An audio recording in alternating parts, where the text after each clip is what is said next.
destacamos a partir de su vida, creyentes o no creyentes, tienen que de alguna forma reconocer, ¿no?, su admiración por Jesús. Y es curioso que, aunque la Iglesia pierde su reputación y su fama, Jesús la mantiene, ¿no? Es curioso como, aunque la secularización ha vaciado las iglesias, ¿no?, sin embargo, el tema de Jesús vuelve una y otra vez en cada generación, en unas búsquedas históricas que, como vais a ver en el siguiente curso con Javier, no paran, ¿no? O sea, no sé si vamos ya por la cuarta, quinta o sexta, pero esto es cada nueva generación se replantea. Y en cierto sentido, como veréis con él, cada vida de Jesús habla más de su propia generación, claro, de que de quién era Jesús, ¿no? Pero es curioso que le busquen a él como el referente, como de alguna forma la guía o la luz de quién es él, ¿no? Entonces, esa luz poderosa cumplió de acuerdo a su propia profecía, ¿no?, y promesa, ¿no?, que sería como un imán, y cuando fuera levantado, ¿no?, atraería con un magnetismo extraño, ¿no? Y este es el magnetismo que tiene la verdadera fe, ¿no?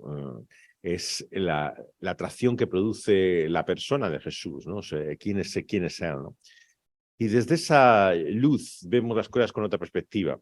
Podemos centrarnos en ella, contemplarlo, y al fin y al cabo la teología lo que ha hecho es esto, ¿no? Desarrollar cada vez más, ¿no?, a partir de, sobre todo de la obra de Calvar en principios del siglo XX, se ha convertido en cristología. Ya no es tanto tratar los atributos de Dios, los conceptos de qué significa la divinidad, sino que la teología cristiana particularmente es hoy en día una cristología, ¿no? Básicamente desde abajo no perciben tanto el aspecto de su deidad o divinidad, pero todo lo define a partir de su persona. Pero hay otra visión del mundo que es la que hemos querido tratar en este curso, ¿no?, que es lo que vemos a la luz de ella, de esa luz que ha venido a este mundo. Y en ese sentido, claro, tenemos que preguntarnos qué baremos, ¿no?, qué medidas tenemos para contemplar todo a la luz de ella. Esta luz verdadera alumbra a todo hombre, dice el Evangelio de Juan, ¿no? En un sentido vemos como que hubiera efectivamente una cierta revelación, ¿no?, que en la tradición católica han llamado natural, como hemos visto, ¿no?, y que la atribuyen a la creación o al diseño de Dios, ¿no?, pero que, como dice aquí en el prólogo del Evangelio de Juan, es fundamentalmente cristocéntrica, viene de él esa luz que alumbra de cierta forma a todo hombre. Pero ¿cómo se percibe? Claro, desde luego lo tenemos que ver a la luz de la paradoja que viene a continuación. Es la paradoja de que si bien esa luz alumbra a todo hombre al venir a este mundo, y en el mundo estaba, el mundo por él fue hecho, el mundo no le conoció, no reconoció en él al creador de la vida, al autor del universo y de quien lo ha hecho, ¿no? El gran misterio de la incredulidad es tan grande, claro, que diríamos a veces al leer el Evangelio que es incluso mayor que el de la fe. Claro, cuando uno continúa leyendo este texto del Evangelio, lo que se asombra es cómo gente que fueron testigos de sus milagros, que escucharon de su propia boca su enseñanza, ¿no?, que pudieron ver su vida, ¿no?, la integridad con la cual él vivía. Sin embargo, en su mayoría, vemos que lo que recibe es un rechazo por parte de ellos, ¿no? Los judíos no aceptan a Jesús ni como el Mesías, ni le reciben de esta forma como aquel que había sido prometido y anunciado. Incluso sus propios discípulos, el puñado mínimo de seguidores que tiene, no parece haber entendido al final de su vida gran cosa de su mensaje, ¿no? Y la soledad de él es completa, ¿no?, en la culminación de su obra en este mundo, en su pasión, ¿no? Realmente no la podemos ver sin el hecho de que él fue solo, ¿no?, aquella cruz realmente, ¿no? Se encontró ante esa, no solamente su misión, ¿no?, sino toda su obra a solas, ¿no?, la hace el Señor Jesucristo, ¿no? Claro, y esto no deja de ser algo asombroso, ¿no?, sorprendente, ¿no? Mucha gente diría, bueno, yo podría creer si estuviera allí, ¿no?, si pudiera ver esos milagros que tú dices, ¿no?, si realmente pudiera escuchar de su boca lo que él dice, ¿no?, si pudiera con mis propios ojos y sentidos ser testigo de ello, ¿no? Pero qué mayor ejemplo que el de los evangelios, ¿no? Aquellos que fueron testigos, que le conocieron, sin embargo, no le vieron como realmente es. Estaba velados sus ojos a la luz de quién era Él, siendo el autor de la creación, el que había hecho todo lo que conocemos como obra de sus manos, ¿no? Ese misterio de la incredulidad, ¿verdad? Es a veces tan grande que parece aún mayor que el de la fe, ¿no? O sea, ¿cómo se puede ser de esa forma testigo de Dios encarnado y sin embargo no ver, no percibir absolutamente nada de ello? Como sus propios discípulos mismos, ¿no? Que le acompañaban a veces parecen los primeros que no comprenden para nada, ¿no? El sentido y su propósito de lo que está en este mundo, ¿no? En ese sentido, la paradoja que tiene el cristianismo en su propio corazón, de cómo viene a salvar un mundo, pero un mundo que no lo conoce, ¿no? Que no lo acepta, ¿no? Que finalmente le rechaza, porque lo suyo vino y los suyos no le recibieron, ¿no? Esta es la conclusión que saca de esa luz viniendo a este mundo, ¿no? Hace que, en cierta forma, nuestra visión de la sociedad, de la cultura, ha de partir no solamente de salud, que ilumina a todo hombre, sino también del rechazo de ella, ¿no? Hay en esa tragedia la explicación, claro, de cómo debemos ver este mundo, ¿no? Entonces, muchas veces el problema de la teología natural, que parte de la creación, claro, de lo que Dios ha hecho en su diseño para percibir ese sentido de trascendencia de todas las cosas, está ciega, ¿no?, a la realidad de lo que significa ese rechazo, ese desprecio, ¿no? Entonces es demasiado optimista generalmente ese tipo de teología sobre lo que el mundo nos puede decir de Dios. Y hay una visión de la cultura que encontramos ya no solo en círculos católicos, ¿no?, sino cada vez más en círculos evangélicos, que intenta como discernir realidades de Dios, ¿no?, o de la luz o de la vida en la creación cultural, ¿no?, cerrando los ojos a la realidad de ese rechazo, claro, que nuestra sociedad y cultura no solamente ha recibido salud, ¿no?, sino que la ha rechazado, ¿no? Y entonces es cuando te vuelves ciego a esa realidad que nos muestra la luz misma, ¿no? Que es su rechazo. Esa tragedia, que es la caída desde Génesis 3, ¿no?, vemos que lleva al insulto último, ¿no?, a la afrenta definitiva, ¿no?, que es el rechazo de Dios humanado, de Dios encarnado, el Señor Jesucristo. De cierta forma, no hay mejor explicación que ello que la parábola del Señor Jesús, ¿no?, de los labradores malvados, ¿no? Después de mandar todos aquellos enviados, mensajeros, ¿no?, habiendo hablado Dios de tantas veces y de tantas maneras, ¿no?, finalmente decide enviar a su Hijo. Y el desprecio, el rechazo, ¿no?, la ofensa última, ¿no?, con la que acaban con la vida de su hijo, es como el insulto definitivo, ¿no? Es realmente, en un sentido, podríamos llamarlo el pecado imperdonable, ¿no? Es aquello que hace que finalmente parezca una misión frustrada. En ese sentido, vemos en nuestra sociedad y nuestra cultura a la raíz de esa luz, pero también de ese rechazo. Y pensando cómo contemplarlo, ¿no?, y cómo llevar a su conclusión esta serie que hemos tenido, he pensado en volver a un lugar común, pero no por ello reflexionando verdaderamente útil, ¿no?, para contemplar nuestro mundo y nuestra cultura y cómo tratar con él, ¿no?, que son los viejos principios, ¿no?, de lo que significa nuestra identidad protestante, ¿no?, o evangélica, ¿no?, las conocidas solas de la Reforma, que la mayor parte de nosotros conocemos, pero que sus implicaciones yo creo que son realmente importantes cuando consideramos no solamente cómo relacionarnos con Dios, lo que sería la contemplar esa luz misma, sino cómo vemos el mundo a la luz de ellas, que es lo que quiero proponeros en esta última sesión. Quiero dejar tiempo también especialmente para las preguntas y comentarios, ¿no? Pero como conclusión final quiero volver a las solas de la Reforma para entender de alguna forma nuestra relación con la sociedad y la cultura. La primera de esas solas sabéis que es la sola escritura, ¿no? La sola Biblia como guía, como luz, ¿no? Ciertamente, ¿qué significa, no?, ver la vida, ¿no?, a la luz de la Biblia, ¿no? Yo creo que define claramente lo que es contemplar el mundo a esa luz del Señor Jesucristo. Claro, muchos están dispuestos a entender que se puede ver la vida con mejores ojos, ¿no?, si percibes lo espiritual, ¿no?, lo que puede haber realmente de valores, ¿no?, en el ser humano, ¿no? Pero lo desligan de lo que es la realidad bíblica, ¿no?, la escritura, ¿no? Sin embargo, el gran principio de la Reforma, muchas veces, es precisamente el reconocer, ¿no? Que es bíblicamente, ¿no? Que percibimos desde esa luz, ¿no? La realidad de la vida. Y hay algo de la escritura que yo creo que muchas veces olvidamos, ¿no? Cuando pensamos en la sola escritura, ¿no?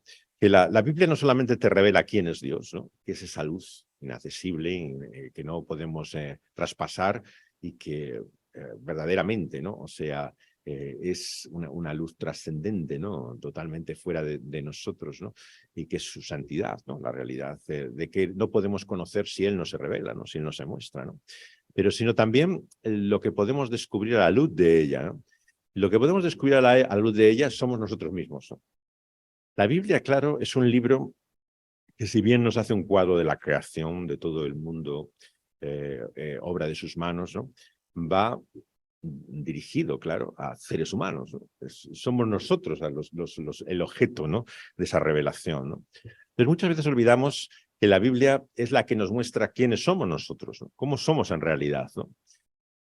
Porque no es nada obvio, ¿no? El reconocerse a uno mismo, el darse cuenta quiénes somos. Todos nos engañamos, ¿no? Tenemos muchas veces una imagen distorsionada de nosotros mismos, ¿no? En primer lugar, porque, claro, nos gustaría pensar de nosotros que somos mejores de lo que somos, ¿no? O sea, no queremos vernos a una luz tan oscura, ¿no? Que finalmente nos lleve a la depresión, ¿no? Y al rechazo de uno mismo, ¿no? Entonces, todo el estímulo que este mundo te hace, claro, va dirigido hacia la autoestima, ¿no? A que reconozcas el valor que hay en ti mismo, ¿no? Lo que se denomina muchas veces el potencial, ¿no? La capacidad que tú veas, ¿no? Que no veas la realidad como tú eres, sino lo que podrías llegar a ser, ¿no? Entonces, ese ejercicio que desde la infancia, ¿no? Nos ejercitan para hacer, ¿no? Hace que estemos verdaderamente ciegos muchas veces a la realidad de quiénes somos, ¿no? Sino que queremos pensar en nosotros como nos gustaría ser, ¿no? Como quisiéramos ser, ¿no? Esa idea que a veces se describe en términos del sueño, ¿no? La ilusión, de las expectativas y esperanzas que tú tienes, eso se supone que eres tú, ¿no? Lo que podrías llegar a ser, ¿no? En vez de la realidad de quién tú eres. El escritor Javier Marías, antes de morir, escribió un libro que estoy leyendo poco a poco, porque me da pena ya leer su último libro, ya no leer más libros de él, ¿no? Pero él hizo un autoexamen muy curioso en el trasunto de sus personajes, ¿no? Una obsesión que tenía él eran los espías, ¿no? Siempre le fascinaba todo este mundo de una personalidad oculta y escondida, ¿no? Probablemente porque él era totalmente consciente de que la imagen que proyectaba no era el mismo, ¿no? Era otra cosa, ¿no? Era lo que él había construido que quería presentarse como él era, ¿no?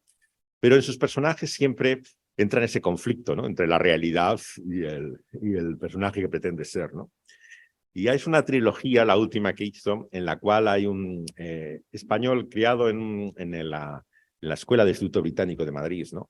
Y que se casa con una chica que está alumna suya y con la que está desde la adolescencia, ¿no? Pero se introduce en este mundo de los servicios secretos de inteligencia, ¿no?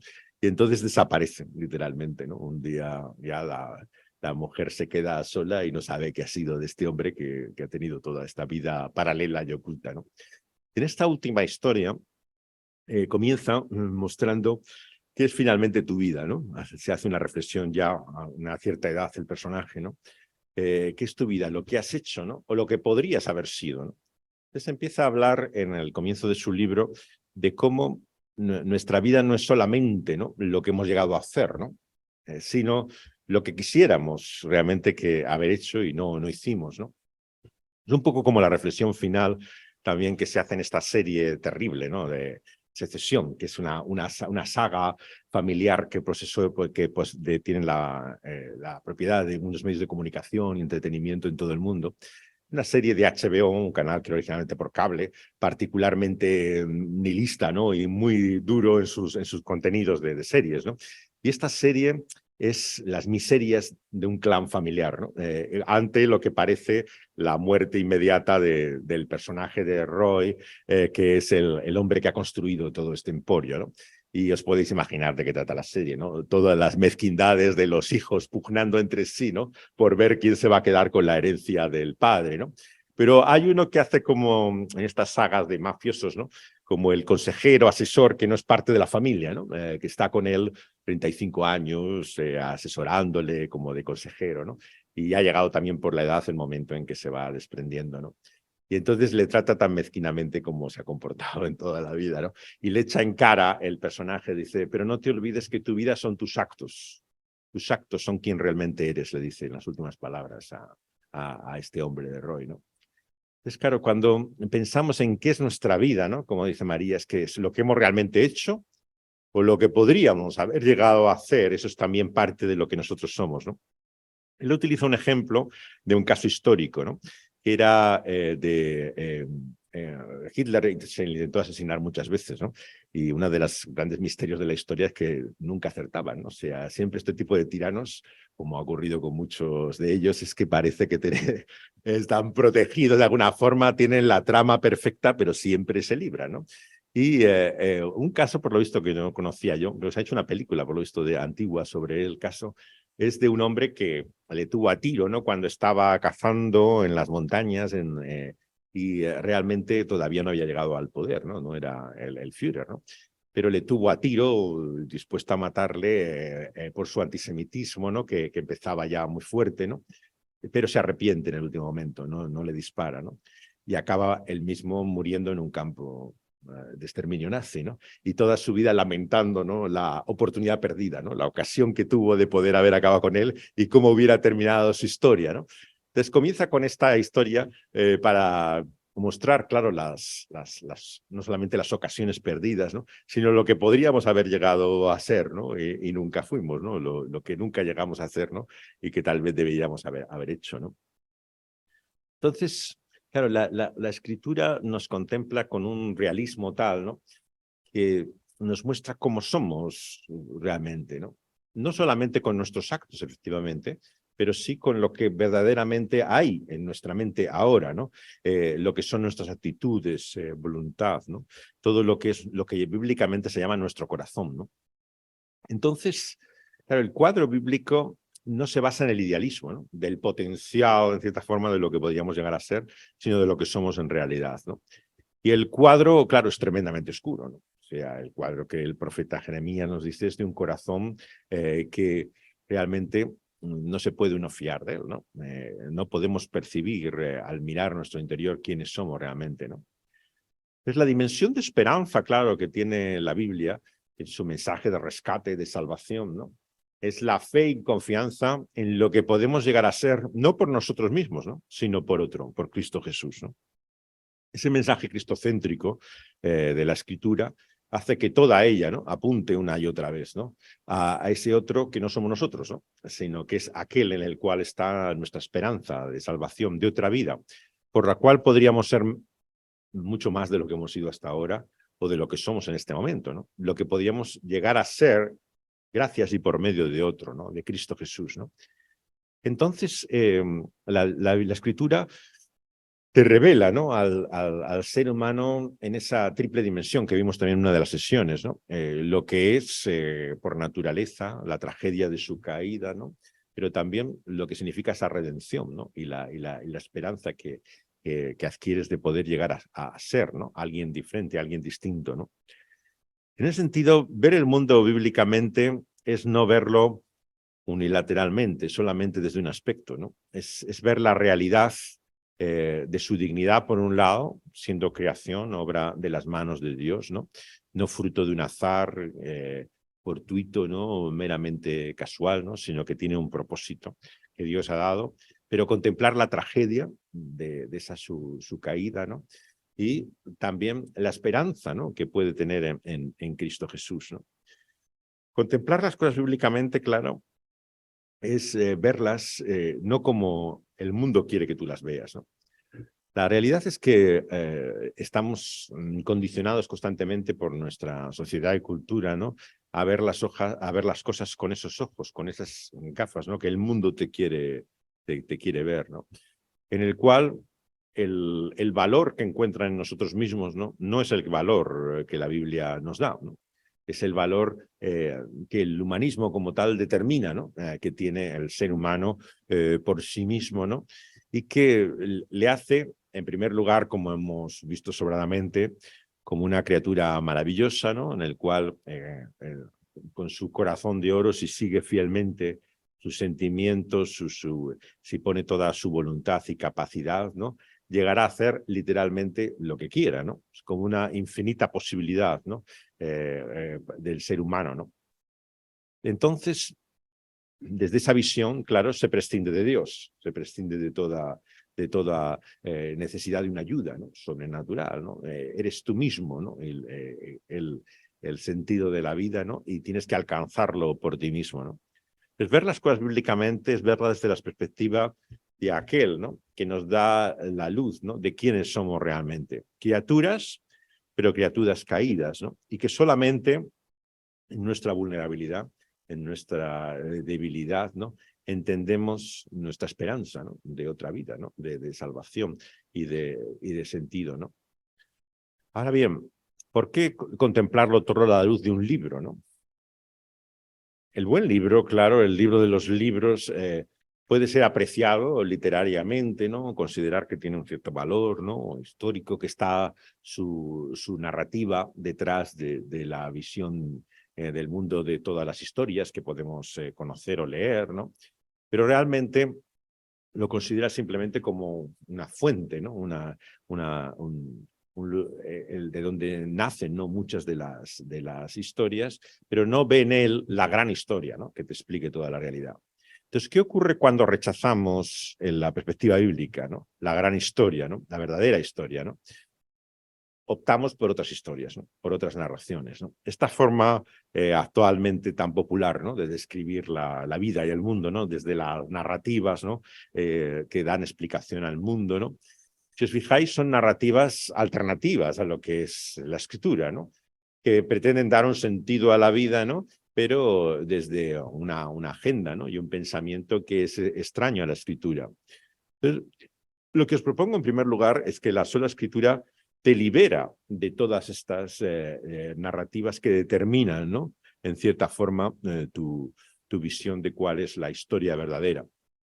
La sola escritura se vivió desde la Reforma en esos términos de emancipación, claro, porque al entender que en la Biblia sola encontrábamos la luz, ¿no? Por un lado, uno se veía libre de la tradición, de lo que significaba el peso de una historia que determinaba ya todo lo que tenías que pensar o hacer, ¿no? Pero también del magisterio vivo de la Iglesia de Roma, ¿no? El hecho de que doctores tienen la Iglesia, que otros te digan lo que tú tienes que pensar o decir, ¿no? Claro, esto fue una libertad asombrosa, ¿no? Imposible de asimilar, ¿no? Y al mismo tiempo, claro, en lo que es la rama más extrema de la Reforma, se estaba dando también nuevamente la vía profética, ¿no? Que había personajes, ¿no? Como en Münster, que revolucionan la ciudad, ¿no? Hablando en nombre de Dios y del Espíritu. Y la sola escritura también te liberaba de otras voces o direcciones, ¿no? Que la que Dios había dado por su escritura, ¿no? Entonces, el pensar bíblicamente sobre el mundo, ¿no? Y el actuar realmente como él, viéndolo como él es encontrar la libertad que encontramos en la escritura, ¿no? El no tener que depender, ¿no? De otras narraciones, ¿no? Que te vengan o bien con la autoridad de la historia o como una iluminación, ¿no?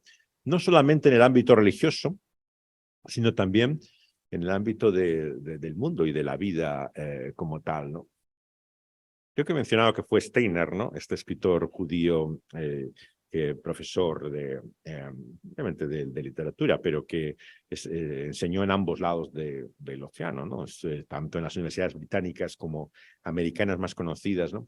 El que escribió en los años 70, bueno, hizo realmente una serie de programas en la radio canadiense que se llama Nostalgia del Absoluto, ¿no? En este programa, él, que se definía como agnóstico la mayor parte de su vida, era judío de origen, ¿no?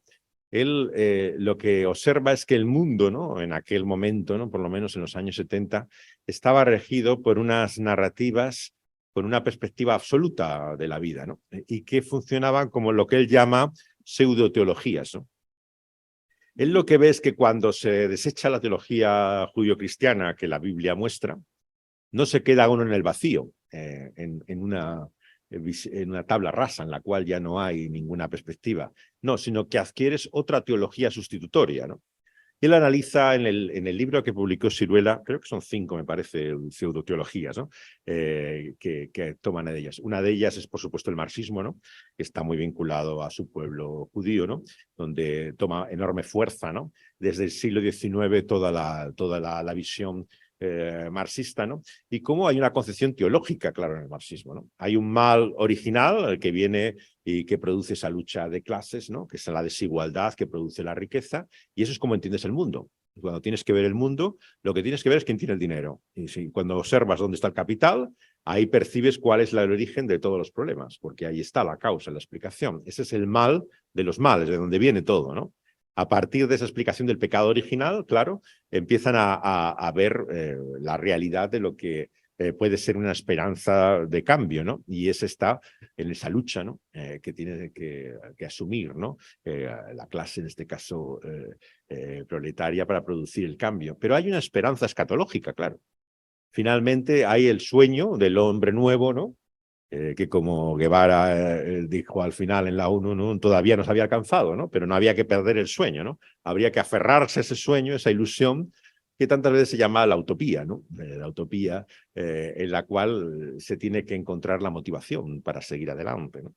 Claro, esto, dice Steiner, es teología. Eso es una visión que no se basa simplemente en un análisis como pretende de la realidad sociológica. Es un esquema, ¿no? De contemplación de la realidad que te viene dado, en la cual haces tu lectura de la vida, ¿no? Él observa lo mismo también en la visión psicoanalítica, ¿no? También muy arraigada en su pueblo, ¿no?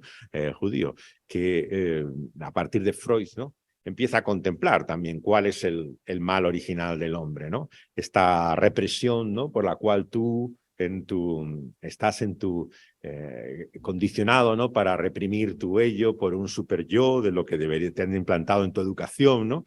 Y cómo eso lleva en tu vida a una serie de represiones, ¿no? Por la cual no puedes encontrarte finalmente a ti mismo, ¿no? Entonces, la terapia, claro, psicoanalítica es el método, es el sistema por el cual enfrentarte a esa realidad, ¿no? Y buscar esa esperanza, ¿no? Escatológica de liberarte de esa alienación y encontrarte a ti mismo, ¿no? Descubrirte finalmente quién tú eres, ¿no? Por medio del análisis, ¿no? En el caso de Freud, claro, él observa el pensamiento pansexual, ¿no? Que tiene toda su visión. Todo tiene que ver de alguna forma con el sexo, en cuanto que es la causa principal de todas las represiones, ¿no? Es lo que te lleva, ¿no? A ese estado constante, ¿no? De frustración y de represión, ¿no? Y cómo de esa manera tu subconsciente va guiado fundamentalmente por eso, ¿no? Que es la explicación de todos tus movimientos, y todos son maneras en las cuales tú estás intentando responder, ¿no? A esos instintos básicos que estás reprimiendo, ¿no? Entonces él dice, esto finalmente es teología, claro. Freud se enfrenta a la religión de su pueblo, ¿no? Y dice literalmente que Moisés lo que quería era matar al padre, ¿no? En su libro de la historia del judaísmo tiene una visión curiosísima, ¿no? De cómo él entiende la ley judía y cómo hay un conflicto ahí, ¿no? Entre padre e hijo, ¿no? Y cómo Moisés es el sentido del emancipador, ¿no? Al acabar con el padre, y como toda una historia que se inventa él en su lectura de la Biblia, ¿no? Pero en el fondo, claro, lo que hace es otro planteamiento teológico, ¿no? Te hace otra descripción de la vida. Bueno, y así sigue sistema por sistema, ¿no? De los que ha establecido el mundo de la modernidad, ¿no? Y entiende que es un esquema religioso, ¿no? En el cual se ve la realidad de la vida, ¿no? Y del ser humano, ¿no? Entonces, a lo que voy es que cuando uno desecha la Biblia, no se queda en el vacío, ¿no? Lo que adquiere es otra lectura, ¿no? Y a partir de ella, de esa lectura de la vida, empieza a ver todas las cosas desde otra luz, ¿no? Y se convierte en lo que en la escritura vivimos que llama idolatría, ¿no? El seguir de esa forma, ¿no? Las falsas promesas, ¿no? De ídolos, de dioses falsos, ¿no? Que te anuncian una liberación que no te pueden dar, ¿no? Que no son simplemente más que el reflejo que tú has creado, ¿no? Y Dios es claro, como decía Nietzsche, hay tantos como seres humanos, ¿no? Por eso es tan difícil describir, ¿no? ¿En qué creen los que no creen, ¿no? Esta pregunta que se hacía Umberto Eco con Carlo María Martini, el arzobispo de Milán, ¿no? Se hacían esta pregunta, bueno, tú no eres creyente, ¿no? Pero ¿en qué crees? ¿No? O sea, claro, en el fondo todos creen en algo, claro, la dificultad es intentar describir en qué consisten sus creencias, ¿no? La mayoría te diría que cree en valores, ¿no? En no hacer daño al otro, ¿no? Cierto tipo de ética básica o fundamental, ¿no? Pero el problema es cuando empiezas a intentar precisar exactamente qué significa eso, ¿no? ¿Qué es no hacer daño al otro? ¿En qué consiste realmente esa ética básica, ¿no? Y ahí encuentras la diversidad, claro, como se muestra de diferentes maneras, ¿no? O sea, no cuidas de igualmente de la vida que ha venido a este mundo como de la que todavía está simplemente en concepción. O sea, tienes una visión diferente del ser humano según el paradigma, aunque estás siguiendo el mismo principio, ¿no? Pero la manera en que lo aplicas es distinta, ¿no? Y llegas a todas estas grandes paradojas, ¿no? Que tiene el mundo moderno cuando intenta establecer una ética, ¿no? Claro, te dice, no, tienes la... 20 modelos de familia, ¿no? O sea, no existe una sola base en la cual establecer las relaciones, ¿no? Y luego te viene Obregón, ¿no? Y adopta a uno y dice, no, esto ya no, ya ha traspasado la línea y esta ya familia, esta no es familia, esta es la antifamilia, porque aquí está basado en la explotación, ¿no? Del letre, ¿no? Pero si era consentido, no importa. Esto está literalmente en el margen de lo absolutamente condenable, ¿no? Y entonces, de repente, sin darte cuenta, ya has traspasado la línea de lo que era absolutamente. O sea, puedes tener hijos adoptados siendo pareja del mismo sexo, puedes estar solo y adoptar hijos, ¿no? Pero ya si llegas a un acuerdo, ¿no? Para utilizar el vientre de otra mujer, entonces ya has traspasado la línea de lo que se considera ético, ¿no? Entonces cada vez más te encuentras con dificultades de esta. ¿Dónde está la barrera, la línea divisoria, ¿no? Porque aparentemente hay muchas formas de vida, muchos modelos, todos igualmente aceptables, pero cuando te descuidas ya estás descuidado. Toda la relación que tenemos, por ejemplo, con el sexo, claro, está marcada por un solo principio actualmente, que es el consentimiento, ¿no? Es la guía de todas las leyes, ¿no? Y concepciones, ¿no? Pero claro, el consentimiento se establece, claro, en una edad eh, prefigurada, ¿no? Socialmente, que son los 18 años, ¿no? La mayoría de edad, ¿no? A partir de ahí se establece el consentimiento, ¿no? En el momento en que traspasas esa barrera, cometes el pecado mayor de todos los males, ¿no? Que es la relación de abuso con un menor, de la pederastia, que te abre a todo tipo de cosas indignas, ¿no? Totalmente de la humanidad, ¿no?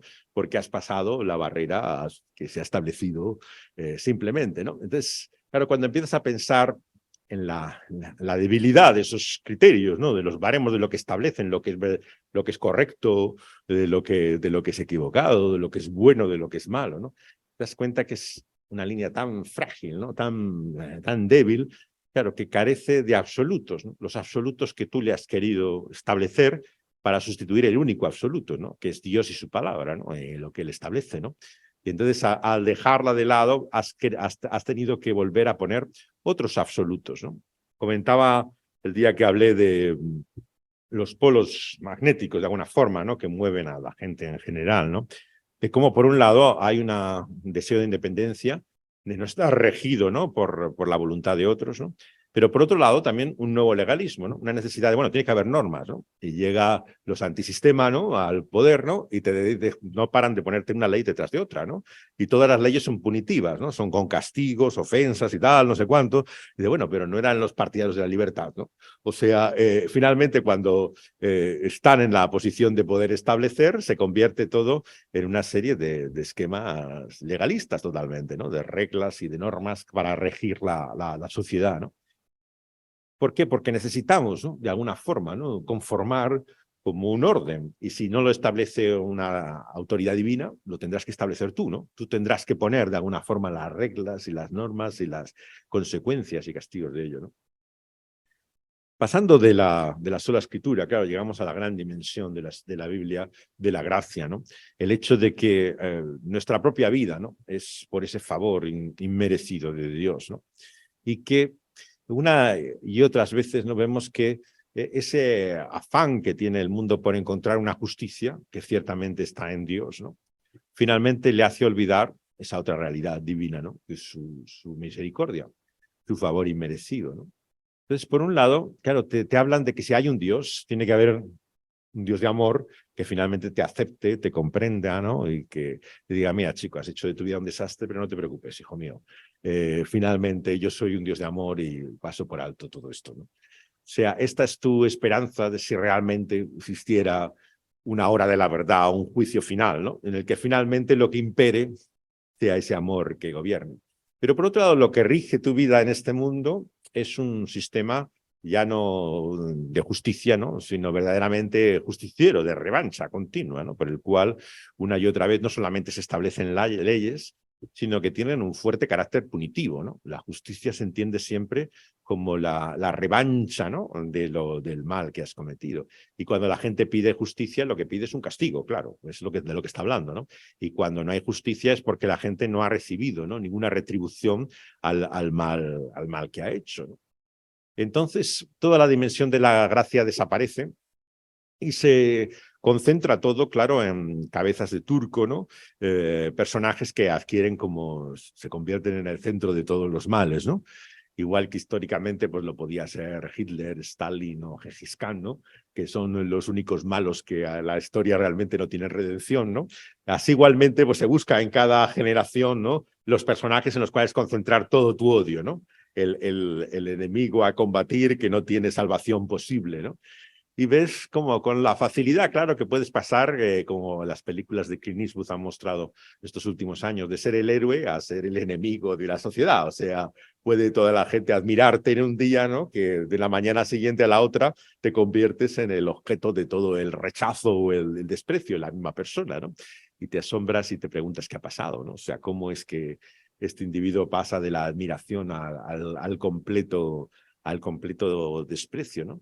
Pero es como esa necesidad de echar, ¿no? Todo tu espíritu vengativo, ¿no? Sobre alguien que consideras que es la fuente de todos los males, ¿no? Sin embargo, lo sorprendente, claro, del Evangelio es que es un mensaje de gracia. Dios no trata con nosotros como merecemos, claro. Y esto es lo que no podemos explicar una y otra vez, ¿no? Y la realidad, claro, es que nuestra misericordia no es su misericordia, ¿no? Nosotros queremos la misericordia para con nosotros mismos, generalmente. O sea, tú quieres que todo el mundo pase por alto, ¿no? Y realmente sea tolerante contigo, ¿no? Pero con los demás se te acaba toda la tolerancia y paciencia, ¿no? Todos los demás lo que hay que tratar es en términos de justicia, de lo que corresponde, de lo que hay, ¿no? Y esa es tu única regla que rige todo tu comportamiento respecto a justicia y gracia, ¿no? Sin embargo, claro, el mensaje sorprendente es que ese Dios justo, totalmente santo y perfecto, ¿no? En su orden y gobierno, ¿no? Sin embargo, muestra, ¿no? Su misericordia y su gracia de una forma inexplicable. Claro, con quien quiere tener misericordia, ¿no? Obviamente, es un Dios soberano, ¿no? No la muestra de una forma general, universal, a todos, ¿no? Sino que desarrolla esa gracia, ¿no? En primer lugar en individuos, ¿no? En familias como la que encontramos en el Génesis, ¿no? Que Dios le quiere mostrar su favor. No son mejores que los otros, ¿no? Nuestros patriarcas están lejos de ser ningún modelo familiar, ¿no? Ni de vida, ¿no? Son bastante lamentables, ¿no? Sus decisiones y lo que él hace, pero Dios le muestra su favor, ¿no? Su gracia, porque quiere hacerlo, ¿no? Y cuando llega a ser ese gran pueblo que entra en Egipto, ¿no? Tampoco, ¿no? Los escoge, ¿no? A ellos, ¿no? Ni a Moisés porque sea especialmente una persona admirable, ¿no? Sino que Dios quiere usar simplemente ese instrumento para su liberación. Y así llegamos hasta el centro del Evangelio, ¿no? Entonces, la sola gracia, claro, te da una dimensión de la vida totalmente ausente, ¿no? Que es esa muestra de benevolencia impensable, ¿no? O sea, finalmente nos pueden parecer fanáticos, sectarios, ciertos grupos que parecen rechazar el mundo, pero en el fondo es lo que hacemos cada uno de nosotros, ¿no? Tú muestras tu favor para con tus amigos, para con lo que estás tú de acuerdo, ¿no? Pero para el que es tu enemigo, el que te opones, ahí no hay misericordia ninguna, ¿no? No te permites pensar benevolentemente en modo alguno, ¿no? Sobre tu enemigo. Y en esto, claro, como cristianos tampoco somos muchas veces mejores, ¿no? Generalmente aquellos que se oponen a nosotros, lejos de pensar bien sobre ellos, lo que buscamos es su caída, ¿no? Su destrucción, su desaparición, ¿no? Cuando nuestro propio Señor, en esa hora máxima, ¿no? de su obra, pues, en la cruz, ¿no? Dice precisamente de sus enemigos, ¿no? Que su Padre los perdone, ¿no? Porque no saben lo que hace, ¿no? Entonces, el cristianismo mismo, ¿no? Se construye sobre y se basa sobre ese acto de gracia. Si Dios no hubiera respondido a la oración de su Hijo, ¿no? En el madero, cuando clama por esos sus enemigos, ninguno de nosotros estaríamos aquí. Estamos por un solo acto de su gracia, es porque Dios ha respondido esa oración, porque el Padre ha escuchado a su Hijo y ha mostrado su gracia por aquellos que le rechazan. El mundo vino, ¿no? El mundo no le quiso recibir, pero Dios no destruyó a ese mundo, ¿no? Sino que Dios lo mantuvo por esa su gracia, por ese su favor, a causa de otro, ¿no? De Cristo Jesús, ¿no? Junto con la escritura, con la gracia, llegamos, claro, finalmente a la fe, ¿no? Una fe que es tan difícil a veces de definir, ¿no? En un sentido, el lenguaje de la fe se mantiene, ¿no? En muchos aspectos. Cuando uno ve las películas de Disney, escucha las canciones de Springsteen, o sea, ve cómo hay todavía muchas veces un lenguaje de fe, ¿no? Pero ¿qué es ese lenguaje de fe? Es creer por creer, o sea, es creer, tener la confianza y esperanza. ¿Es eso la fe, simplemente? El no perder el aliento de que las cosas pueden ser diferentes. Claro, yo no creo que eso sea la fe, ni de la que hablaban los reformadores, ni de la que encontramos en la Escritura, ¿no? O sea, ¿qué queremos decir con sola fe, no? La sola fe no es fe en la fe, ¿no? Es fe con un objeto, ¿no? Es fe en algo o en alguien, ¿no? Sé que se basa, tiene realmente una razón en la que adquirimos. Cuando el mundo te dice que tengas fe, en ese sentido, lo que te está diciendo es que tengas confianza en ti mismo, básicamente. O sea, que no desesperes, sino que continúes luchando, esforzándote, ¿no? Buscando ser mejor persona, ¿no? O conseguir lo que tú quieres, ¿no? No es finalmente la fe de la que estábamos hablando. Entonces, claro, encontramos esa cuestión de la definición y la explicación misma, ¿no? Estaba ayer en la clase que tengo no, antes de ayer, en los jueves, en Alcobendas, tengo la clase de la Facultad de Teología y tengo un curso ahora de teología contemporánea, ¿no? De lo que ha sido el desarrollo y movimiento. Y estaba explicándoles un poco los orígenes de la llamada teología de la prosperidad, ¿no? Cómo está arraigada en cierta forma, ¿no? En individuos, ¿no? En principios del siglo XX, que especulan mucho sobre la capacidad de la mente, ¿no? En lo que se llamó la escuela de Princeton, ¿no? De el pensamiento y lo que podía llegar a adquirir, ¿no? Y conseguir, ¿no? En términos casi mágicos, ¿no? O sea, muchas veces cuando uno lee a muchas de estas figuras que aparecen en el siglo XIX, ¿no? En la cultura tan optimista americana, ¿no? Que llega hasta la religión, ¿no? A figuras como Mary Eddy Baker, la fundadora de la ciencia cristiana, ¿no? Lo que te está diciendo es que lo que pensamos, eso es lo que creamos, ¿no? O sea, realmente con la mente produces la vida. Un pensamiento mágico. Claro, la magia, ¿qué es? En definitiva eso, ¿no? Que tú puedes producir, ¿no? Por tu sola voluntad, ¿no? Lo que tú quieres, ¿no? Simplemente por una técnica o un sistema, ¿no? Entonces, había muchos de estos predicadores, ¿no? Que empiezan a ver que por qué hay tanto énfasis en el Nuevo Testamento en la importancia de la mente, ¿no? Y había autores como Kenyon y otros, ¿no? Que murió en el año 48, ¿no?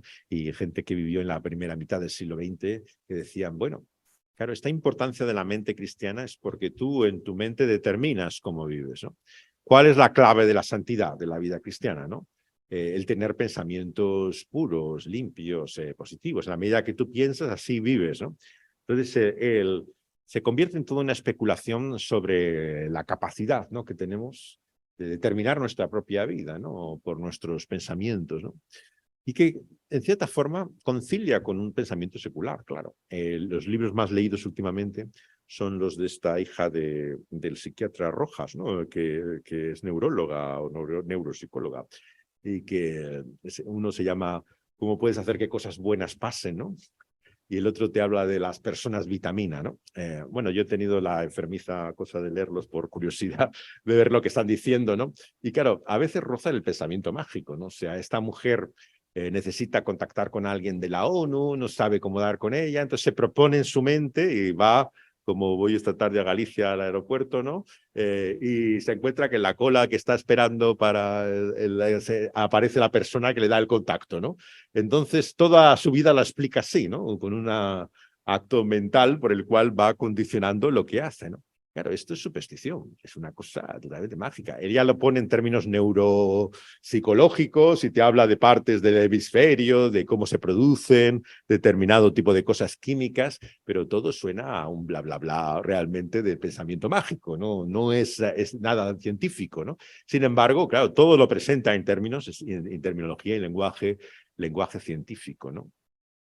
El segundo libro, el siguiente, el que habla de las personas vitamina, como una respuesta más positiva, o a ella le parecerá más cristiana, su padre es del Opus Dei, ¿no? Que el autor evangélico argentino que ha sido conocido por las personas tóxicas, que es Stamatas, ¿no? Stamatas es era un predicador, ¿no?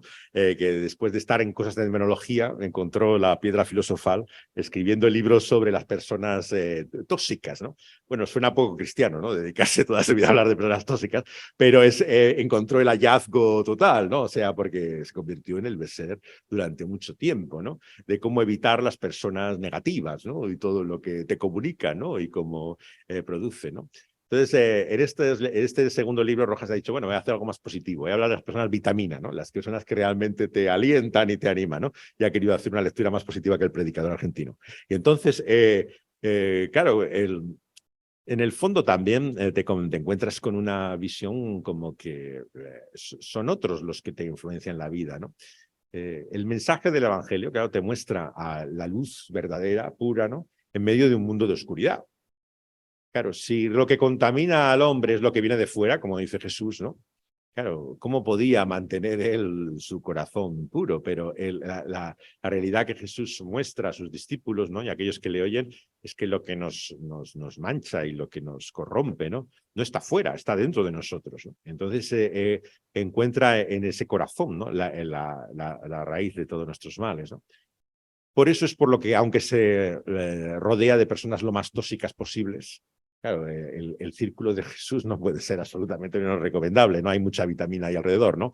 Están por un lado, hay publicanos, están las pecadoras y rameras, están los fariseos siempre sacándole punta a todo, ¿no? Bueno, toda la gente con la que él se rodea y tiene constantemente sus diálogos, ¿no? Claro, no podía ser gente más negativa, ¿no? O sea, todos los diálogos del Evangelio son como trampas, ¿no? O sea, van dirigidos a ver cómo le pillan en el momento adecuado, ¿no? Cómo es que no se corrompe, ¿no? Por todas estas influencias, ¿no? Claro, la explicación está en él, ¿no? No está fuera de él, ¿no? No es la realidad que le rodea la que determina su vida, ¿no? Entonces, la fe, ¿no? Vemos que tiene que ver con una realidad que va más allá de nuestra mente, ¿no? De lo que nosotros queremos creer y esperar, ¿no? Es la realidad de quién es Él, ¿no? El único, claro, que ha vencido todo tipo de obstáculo, ¿no? y oposición, ¿no? Porque su corazón no estaba manchado por la oscuridad, ¿no? La insistencia una y otra vez, ¿no? De que no había pecado en él, ¿no? Sus enemigos intentan una y otra vez poder encontrar algo que acusarle, ¿no? Pero hasta los que envían, ¿no? Dicen, nunca hemos oído a nadie como este hombre, ¿no? O sea, realmente no logran encontrar más que falsos testimonios para llevarle finalmente a juicio, ¿no? Él, por lo tanto, no es simplemente un ejemplo, ¿no? Es el único que realmente ha vencido al mal de una forma que nosotros no podemos hacerlo, ¿no? Y por eso nuestra fe y nuestra confianza en Él es la esperanza de otra vida que no es la nuestra, sino que es la de Él, ¿no? Entonces, la fe en Cristo está unida, ¿no? A la gran doctrina bíblica, ¿no? Especialmente del Nuevo Testamento, de la unión con Cristo, ¿no? Como tantos maestros de la Iglesia han dicho, ¿no? Esa unión mística, espiritual, profunda, es la enseñanza más profunda que tiene la Biblia, claro. O sea, cómo llegamos a estar unidos a otro finalmente, ¿no? Cómo nuestra vida ya no eres tú mismo, ¿no? Sino la vida que viene de otra persona que está en él, que no es por infusión transmitida, como en Trento le discutía a los reformadores, ¿no? Por una transformación moral que tú recibieras, ¿no? Por esa gracia que se te inyecta a ti, ¿no? Vía sacramental, ¿no? sino que es literalmente la vida de otro a la que tú te unes y se produce ese increíble intercambio, ¿no? Su justicia se vuelve tu justicia, ¿no? Vemos que tu pecado, ¿no? Es de esta forma destruido por él, ¿no? En aquella cruz y quitado de ti, ¿no? Entonces, junto a la sola escritura, la sola gracia y la sola fe, nos encontramos con la realidad de ese solo Cristo, ¿no? En ese sentido, yo creo que es nuestra única respuesta que podemos dar al mundo de otra vida y de una visión mejor de las cosas, ¿no? Esa visión cristocéntrica del mundo no es simplemente, como muchos han pensado, ¿qué haría Jesús, ¿no? En mi lugar en este momento? Claro, esta pregunta que aparece mucho en predicadores del siglo XIX, ¿no? Populares en el mundo evangélico, ¿no? En cierta forma reduccionista, claro, porque es una pregunta no solamente hipotética, ¿no? ¿Qué haría Jesús, ¿no? En mi lugar, ¿no? Es como todos los sís, ¿qué pasaría si, ¿no? No tiene respuesta, es una cuestión meramente hipotética, no se da la situación para saber qué es lo que harías, ¿no? Entonces, se puede convertir en el Jesús de tu imaginación. Un poco lo de la curación de memorias, ¿no? La curación de memorias que comienza con alguien de origen metodista, Siemens, que la utiliza como en terapia, en consejería, ¿no? Le lleva a la gente traumatizada por algo a pensar en su mente que Jesús aparece en esa escena, ¿no? Entonces, si ha sido abusada, ¿no? Esta chica, pues piensa como que Jesús en su mente apareciera en ese momento, ¿no? Y entonces las palabras que le dice son las palabras que van a cambiar su vida, su consuelo, ¿no? Incluso él utilizaba el pan y el vino, ¿no? Como para mostrar la cercanía de Cristo en todo ello, ¿no? Pero claro, este era un Jesús de la imaginación. Claro, no había ningún Jesús que hubiera venido cuando ella fuera abusada, ni le había dicho esas cosas, ni le había tocado, ni hecho nada de lo que ella imaginaba, ¿no? O sea, que era el Jesús de su imaginación, ¿no? Entonces, claro, la solución no es cómo imaginamos que Jesús actuaría, ¿no? Porque eso no se basa en ninguna certeza o seguridad, ¿no? Sino la realidad de lo que conocemos que Jesús ha hecho, ¿no?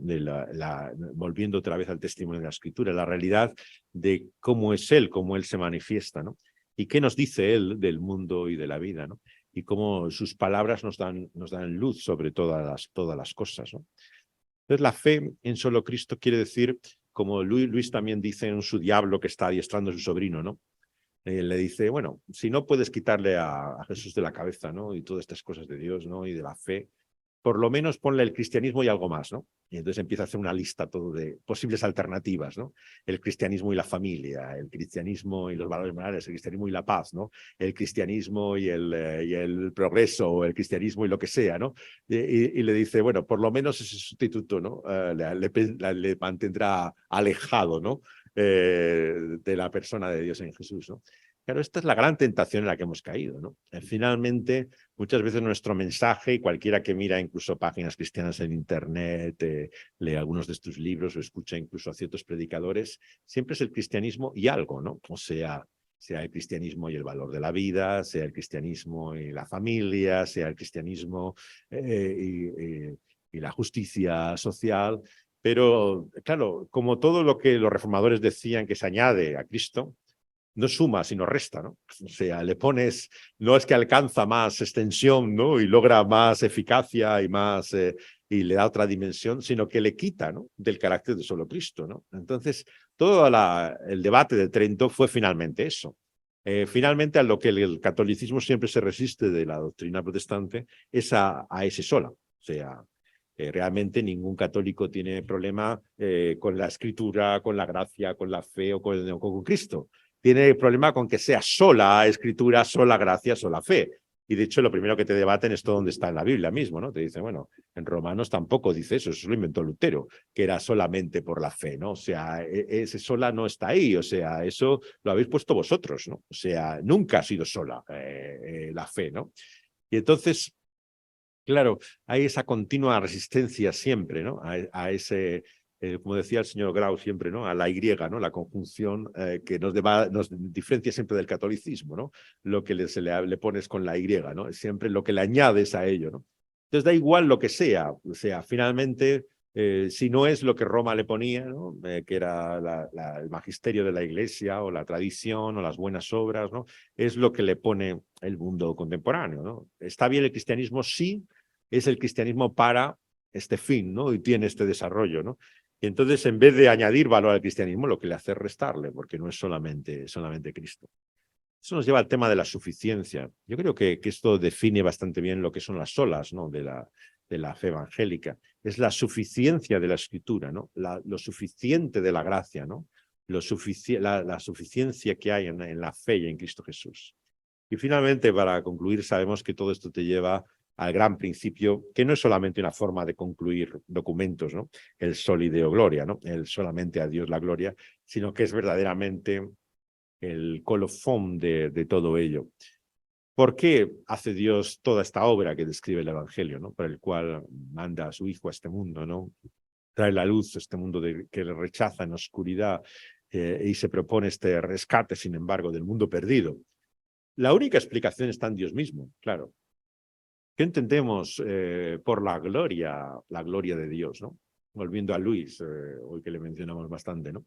Él tiene el famoso sermón, ¿no? Del peso de la gloria, ¿no? Bueno, él no era un predicador, ¿no? Pero de vez en cuando en capillas de la universidad le invitaban a hacer, por su carácter cristiano, ¿no? Alguna meditación, ¿no? Hizo un famoso sermón que se llamaba El peso de la gloria, ¿no? El peso de la gloria es maravilloso literariamente, ¿no? O sea, es una expresión tan rica en imágenes, ¿no? En su sermón, ¿no? Porque habla de cómo el ser humano se siente siempre perdido, ¿no? En falta de todo, ¿no? A él le gustaba siempre describir ese estado en términos de orfandad, ¿no? Se parece mucho a Tolkien en eso, ¿no? En el sentido de que eran personas marcadas por la ausencia siempre de paterna y de la madre especialmente, ¿no?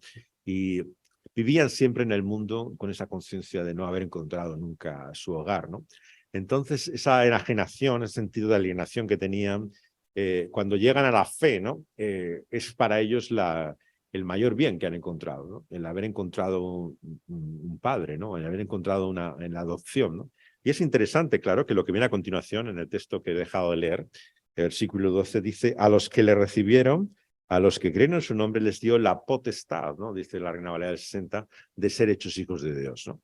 O sea, la alternativa a esa oscuridad de ese mundo es la adopción. La adopción, en ese sentido, claro, es también la gran verdad cristiana fundamental. ¿Cuál es la motivación, ¿no? Que Dios tiene, ¿no? La de finalmente introducirnos en su familia, ¿no? Llegar a ser sus hijos, ¿no? Entonces él muestra la gloria de Dios, es encontrar, ¿no? En el Dios todo eso que te falta y te necesita, ¿no?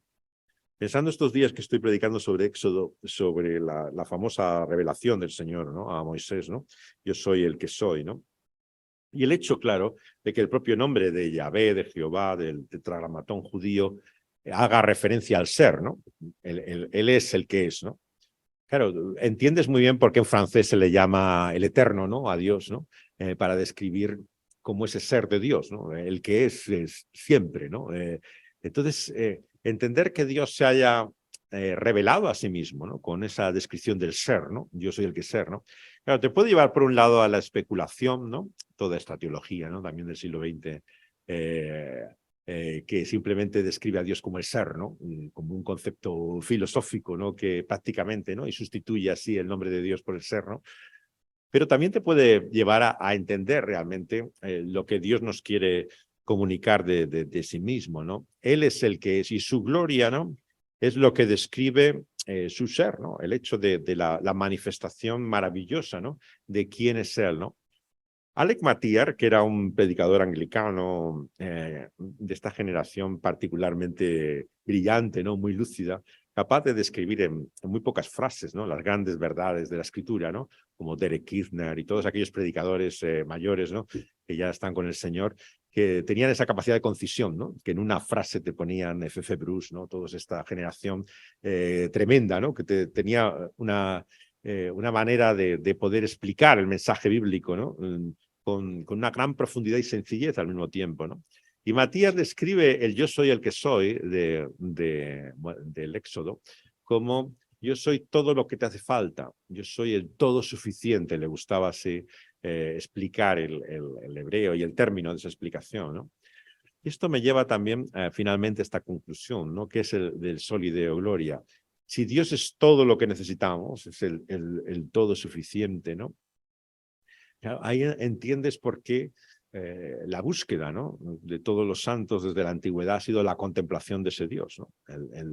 No solamente el descubrimiento de él, sino llegar realmente a estar en su presencia, ¿no? Encontrar en él todo lo que te hace falta, toda la suficiencia de todo aquello de lo que careces, ¿no?, de todo aquello que te falta en este momento, ¿no? Piper lo describe también en sus libros, que es también muy central en su pensamiento, ¿no?, el tema de la gloria, como todo lo que merece estima, ¿no?, de Dios, ¿no? Todo lo que produce en ti, ¿no?, admiración o afecto, ¿no? Y lo conecta con la dimensión de la respuesta que hay a la gloria de Dios siempre en la Biblia, que es adoración, ¿no?, alabanza, ¿no? Siempre se describe cuando Dios se manifiesta en su gloria, la respuesta siempre es la humillación que lleva a reconocer en admiración, ¿no?, en alabanza, ¿no?, cómo es Él realmente. Así se describe la eternidad, claro, finalmente. Es la manifestación de Él en su gloria, ¿no?, y el deseo, por lo tanto, de contemplar esa gloria admirado, ¿no?, para siempre, ¿no?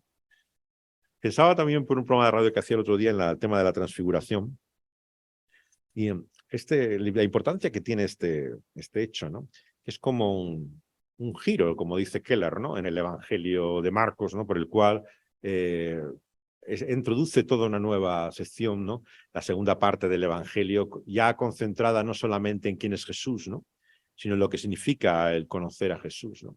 Es curiosamente, leía en una historia de Jesús en el cine, el único pasaje que no aparece en las películas de Jesús, ¿no? Curiosamente, algunos que se han tomado la molestia, yo no las soporto las películas de Jesús, pero la gente que se ha tomado la molestia de ver todas las películas sobre Jesús, dice que siempre este es el episodio que falta, la transfiguración, ¿no? Se lo saltan sistemáticamente en todas las películas, ¿no? No sé si en la serie esta de Chosen finalmente se atreverán a remeterlo, pero es curioso que no saben cómo o no saben cómo visualizarlo, o de alguna forma no le ven la trascendencia, pero es como el episodio ausente siempre de la historia del Evangelio, ¿no?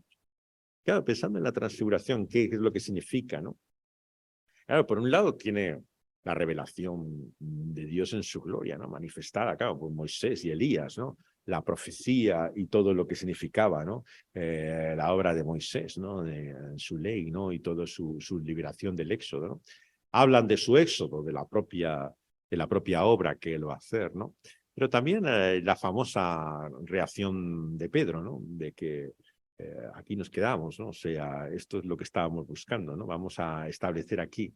Y Keller tiene una lectura curiosa en su libro sobre Marcos, ¿no?, El Camino del Rey, sobre la transfiguración, en que dice, bueno, lo que está diciendo Pedro aquí cuando dice vamos a hacernos una tienda y nos quedamos aquí, es realmente lo que el religioso ha querido hacer siempre, ¿no?, con Jesús, ¿no?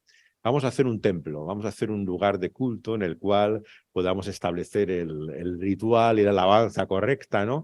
Y que literalmente la expresión tabernáculo, claro, que es lo que está utilizando él, que es la misma palabra, ¿no?, está diciendo, bueno, vamos a hacer un nuevo tabernáculo entonces, ¿no?, como el del Éxodo, y establecemos ahora el culto a Jesús de esa forma, con un nuevo tabernáculo. Cuando, como observa el predicador de Nueva York, claro, Cristo es el templo. A partir de entonces, el mensaje del Nuevo Testamento no es que se crea un nuevo culto, un nuevo templo, un nuevo sacerdocio que sustituya al judío, ¿no?, sino que el templo va a ser Él, es su persona, es Él lo que va a ser destruido y en 3 días reedificado, ¿no? Es el lugar de encuentro, ¿no?, entre Dios y los hombres, ¿no? Y entonces vemos efectivamente lo vano del sentido de las palabras de Pedro, ¿no? Él no viene a establecer un nuevo culto, un nuevo templo, ¿no? Es él mismo, es su persona, ¿no? Y en ese cuadro realmente vemos la realidad de que cuando se manifiesta la gloria, de esa forma única, como en el momento de la transfiguración, ¿no?, ya no se muestra, ¿no?, como en el pasado, ¿no?, simplemente como esa luz, ¿no?, que todo lo llena, que no podías entrar en el tabernáculo, en el templo, porque lo cubría todo, ¿no?, en su presencia, ¿no?, sino que se muestra en sí mismo, es como si fluyera, emanara de él, ¿no?, esa gloria, ¿no? No viene de nada de lo que lo rodea, sino que es lo que emerge de él, de su persona, ¿no?, que le hace el Hijo de Gloria, ¿no? Entonces, el hecho de que solamente de Dios sea la gloria, solamente a él le pertenece, finalmente hace que todo proyecto de divinización del ser humano vaya convertido a su fracaso, ¿no? O sea, es él verdaderamente de principio a fin, ¿no? El centro único de su propósito. Aunque la espiritualidad ortodoxa oriental ha hablado mucho del texto de Pedro, ¿no? De que quiere hacernos participantes de la naturaleza divina, ¿no? Claro, han convertido la espiritualidad en esa tradición ortodoxa oriental en una especie de divinización del ser humano, ¿no? El proyecto de sublimarte, elevarte a otro plano. Esto es siempre un problema de la espiritualidad religiosa, ¿no? Que siempre quiere ir más allá de la humanidad, ¿no? Llevarte a un plano en el cual finalmente te confundas con lo divino, ¿no? Pierdas, como ocurre en tantas religiones orientales, la distinción fundamental, ¿no? Entre el creador y la criatura, que nunca se pierde por la eternidad, ¿no? El que está sentado en el trono, ¿no? El que recibe la gloria y la adoración es solamente el Señor, ¿no? Es el Señor de gloria, ¿no? Nosotros seguiremos siendo criaturas, ¿no? Que por lo tanto no compartimos esa divinidad. Como intuyó aquella noche en la Villa Diodati de Ginebra, Shelley, la hija de aquella feminista pionera, ¿no? Y de aquel otro disidente religioso, ¿no? En la era romántica, ¿no? El sueño que crea esa criatura, ¿no? Que llamamos Frankenstein, ¿no? Aunque en realidad Frankenstein es el creador, ¿no? Es el doctor loco que crea ese producto, no es la criatura misma, ¿no? Pero el monstruo que produce lo que lleva es finalmente a la destrucción, a la muerte, ¿no? O sea, todo el sueño de querer ser como Dios, ¿no? Y producir con tu creación una obra te lleva finalmente a un proyecto de autodestrucción, ¿no? Las bases de esa historia, muchos dicen que están en el Golem, la leyenda judía de un rabino checo, ¿no? Bueno, yo estuve cuando fui a Praga viendo la tumba donde supuestamente está el rabino que da origen a la leyenda del Golem, ¿no? Pero es la historia como crea una criatura del barro, como Dios, ¿no? El rabino para servirle, ¿no? Como una especie de asistente del hogar, ¿no? Que tiene.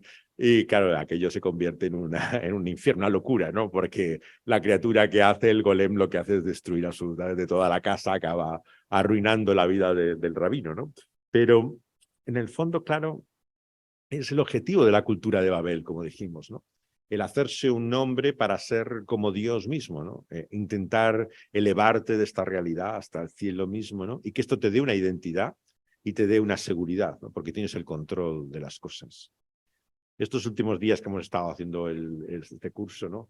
Se ha vuelto una obsesión el tema de hablar de la inteligencia informática, ¿no? Y todos los efectos que tiene todo esto, ¿no? Y está todo lleno de discusiones, ¿no? Sobre los peligros que esto puede producir, ¿no? Intentar crear una mente más inteligente que el ser humano, ¿no? Si finalmente nos engañará, nos confundirá. Bueno, es un tema muy antiguo, ¿no? De esta forma, toda la ciencia ficción, ¿no? Se construye sobre eso, ¿no? Este año será también el aniversario de 2001, ¿no? De HAL 2000, ¿no? Esta máquina con la que van al espacio en 2001, ¿no? Y intuye que lo que van es acabar con ella, ¿no? Entonces se adelanta y acaba acabando con todos los astronautas uno detrás de otro, ¿no? Finalmente la máquina inteligente es la que se lleva la última palabra y el control de las cosas, ¿no? Claro, en cierto sentido, el mensaje de destrucción y muerte viene no solamente cuando olvidamos a Dios, sino cuando queremos jugar a ser Dios, ¿no? La gloria le pertenece solamente a Él, porque Él es el único, ¿no? Que tiene no solamente la sabiduría, ¿no? Sino la vida misma, ¿no? Nosotros no podemos producir una vida, ¿no? Como Dios le produce, ¿no?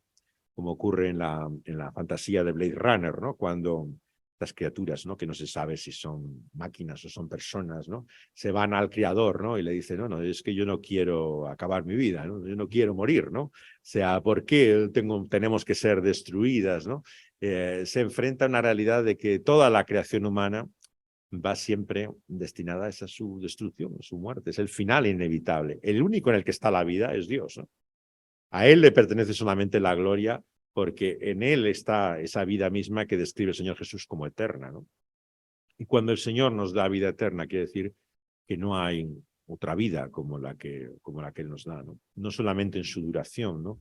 Sino en su carácter. Es la única vida que merece la pena, ¿no?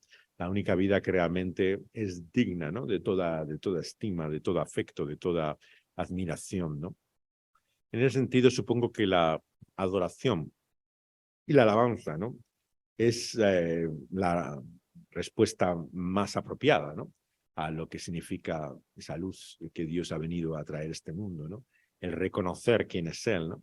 Y en cierta forma, cuanto más queremos que otros, ¿no? Puedan descubrir, ¿no? Algo, destellos de esa gloria que hay en Él, ¿no? Más Él se complace, ¿no? También en bendecir y utilizar nuestros esfuerzos, ¿no? Para dar testimonio de Él, ¿no? Cuando nuestro evangelismo es más cristocéntrico, ¿no?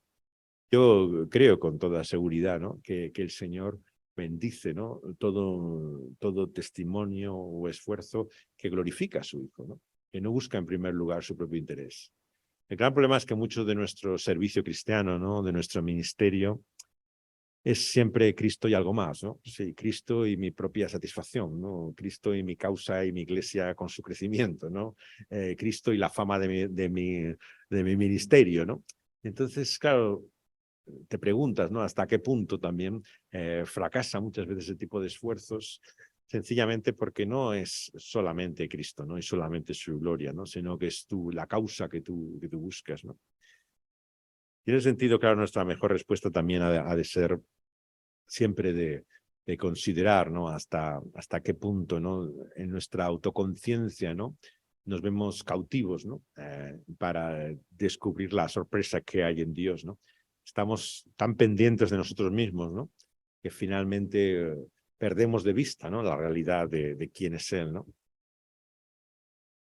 Que el Señor nos lleve también, ¿no? Por medio de su palabra, por su sola gracia y su misericordia, ¿no? Pero también por la fe, ¿no? A ver que no hay nadie como Cristo Jesús, ¿no? Y que la gloria de Dios, ¿no? Es realmente digna de no solamente todos nuestros pensamientos, sino de toda nuestra vida. Pues, muchas gracias. Tiempo hay para preguntas o comentarios. Pues muchas gracias, José. Los que estáis en la sala sabéis que podemos hacer preguntas, tenemos el micro para que se puedan oír. Y los que estáis en Zoom, como otras veces, podéis poner en el chat si tenéis algún comentario o pregunta y luego pues lo leemos aquí en la sala. Pues ahí vais pensando alguna cosa. Yo te quería preguntar, ya para romper, como siempre, el hielo. A la hora de tender puentes, hoy hemos hablado de las 5 solas, me hacía pensar al final una especie de tensión entre la fidelidad y el éxito. O sea, la fidelidad a estas 5 solas o que venga mucha gente, que haya mucha gente que cruce el puente y se venga a la orilla donde estamos nosotros porque, no sé, porque está mejor o porque le hagan el favor a Dios de creer en él. Yo estoy leyendo ahora algunos padres de la iglesia y veo la lección de lo difícil que era hace unos cuantos siglos hacerse cristiano. No era un favor, tenía uno que pasar por una serie de catequesis, de estudio, demostrar determinadas cosas. Y luego ya el bautismo, eso era un privilegio, no era no sé, una cosa demasiado gratuita. A mí me parece que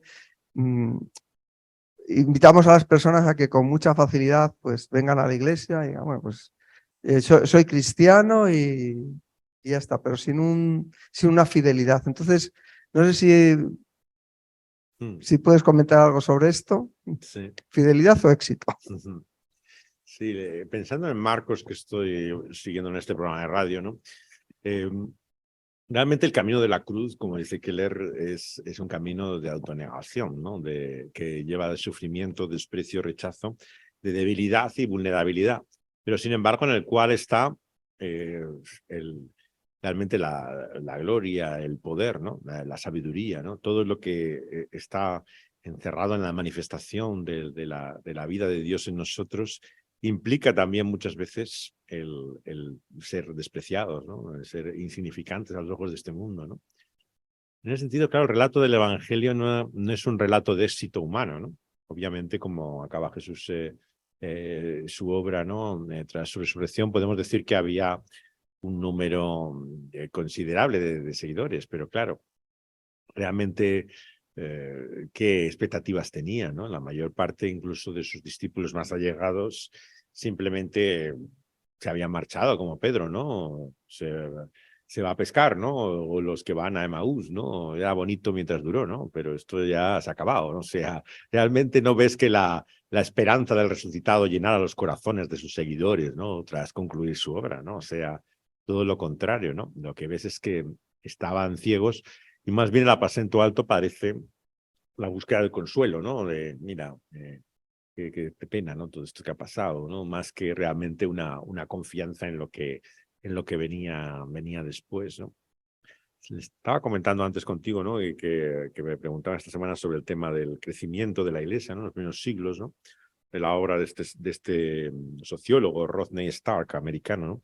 Que ha investigado un poco cómo crece el cristianismo en los primeros siglos, ¿no? Y me contaban un poco la tesis fundamental de él, ¿no? De que crece en grupos pequeños, ¿no? O sea, curiosamente no son grandes masas, ¿no? Hasta llegar a Constantino las que abrazan el cristianismo, ¿no?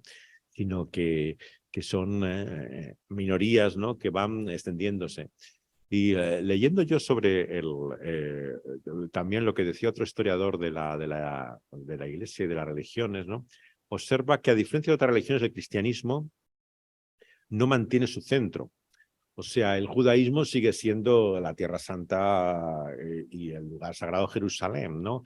Si quieres conocer a un gurú de verdad, pues no te vas al desierto de Nuevo México, ¿no? Te vas a la India, ¿no? Donde están los gurús de verdad para aprender qué es el hinduismo, ¿no?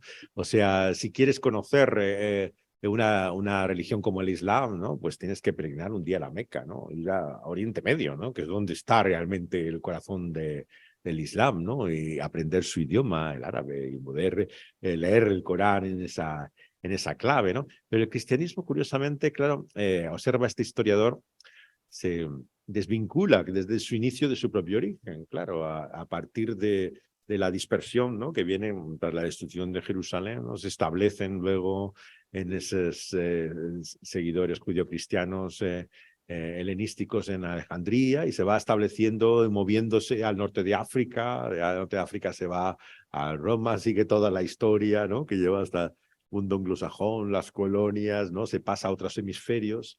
Ahora mismo, pues claro, habría, dice este historiador, había un 1% en el 1900 de cristianos en Nigeria, ¿no? Hoy en día es la mitad de la población, ¿no? La que es cristiana. O sea, ha habido un desplazamiento, ¿no? A todo el hemisferio sur, ¿no? En continentes que antes eran totalmente paganos, ¿no? De tal forma que la objeción más típica que te dicen, bueno, ¿y qué ocurre con los que no saben del cristianismo, ¿no? Y que están en una isla del Pacífico, ¿no? Pues seguramente habrá más iglesias y cristianos en la isla del Pacífico que lo hay en la ciudad en la que tú vives, ¿no? O sea, realmente ha cambiado el mapa del cristianismo de tal forma, ¿no? Que lo que eran objeciones históricas, ¿no? O sea, han perdido todo su sentido, ¿no? Es ahí donde está la fuerza del cristianismo, ¿no? Y cómo se ha extendido, ¿no? Por tantos lugares y tantos sitios, ¿no?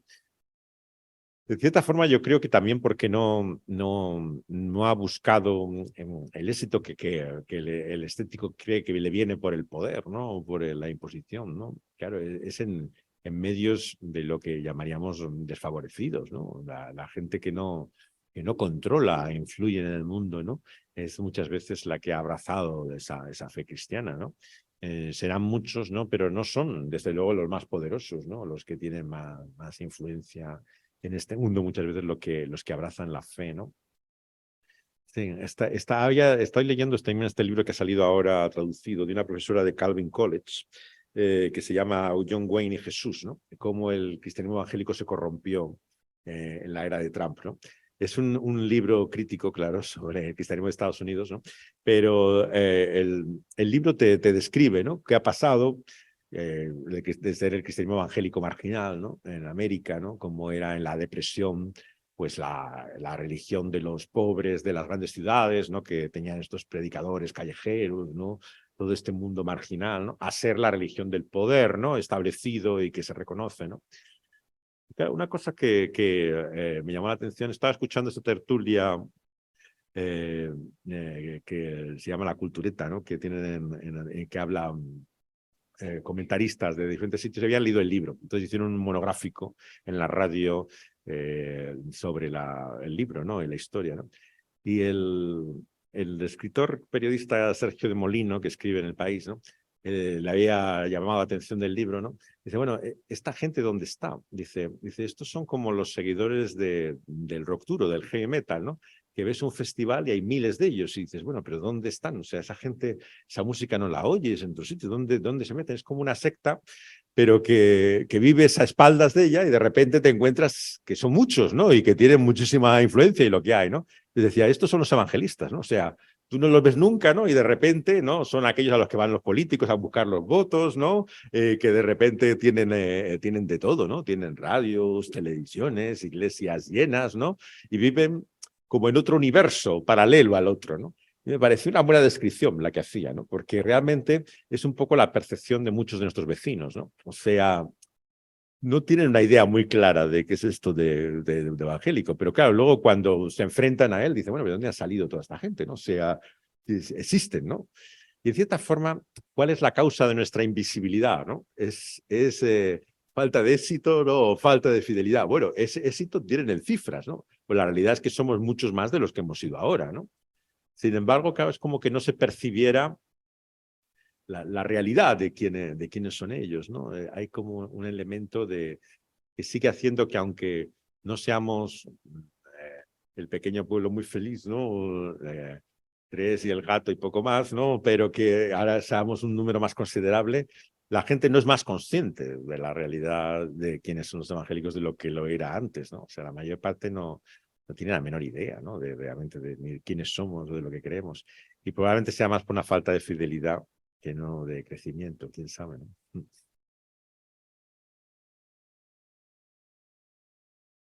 Tenemos una consulta desde hace unos minutos de Arturo, que incluye un comentario sobre Jesús Espeja, un dominico especialista en el Jesús histórico, según el cual, después de muchos años estudiando a Jesús, él, Jesús Espeja, se entiende, lo ve como un místico sin quitarle nada. Luego, si hay una película sobre Jesús, luego sí hay una película sobre Jesús, una película evangélica sobre el Evangelio de Lucas en la que sale la transfiguración. Creo que la iglesia se llama Ágape. Gracias, me ha gustado mucho tu mirada sobre Jesús, pero Jesús también nos mira y nos conoce, y así se llama un libro de Urs von Balthasar. Bueno, tan solo Arturo aclaro que Ágape no es una iglesia, sino la organización que produce, auspicia y difunde la película de Jesús. Es una película de los años 70 y no aparece exactamente la escena de transfiguración, esa se la he comprobado. Lo que aparece es una referencia a la transfiguración y es una película de los años 70 que se hizo en Israel. Igual que otro de los mitos de la película de Jesús es que sigue textualmente el Evangelio. Si os habéis molestado, yo he tenido el aburrimiento de seguir el texto del Evangelio con la película, ¿no? Y efectivamente no sigue literalmente el desarrollo del Evangelio. Salta una y otra vez episodios, ¿no? La verdad es que la película se vende y se promociona así, como que no hay nada del Evangelio que no está en la película, ¿no? Y por eso hay que apoyar a lo que hay, ¿no? Pero te sorprende, claro, cuando luego la sigues con un libro en la mano, ¿no? Que no realmente no es tan literal como queda expresar.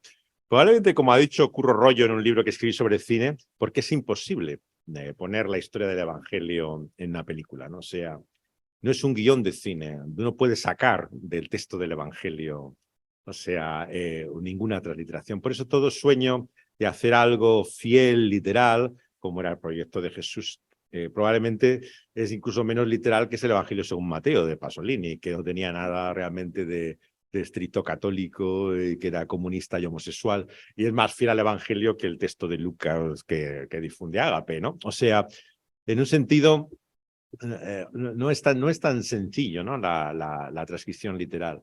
La búsqueda del Jesús histórico, ¿no? de este dominico, como de muchos otros, no tiene nada de novedoso, claro. O sea, lo que ves cuando vuelves al Evangelio es el hecho incluso de que, claro, ¿qué más podemos querer, ¿no? Que los contemporáneos de Jesús, ¿no? Para descubrir quién era Jesús, ¿no? Y la realidad es que ellos no lo veían ni como un místico, sino que para ellos las únicas opciones que había era, como Luis dice en su famosa expresión, ¿no?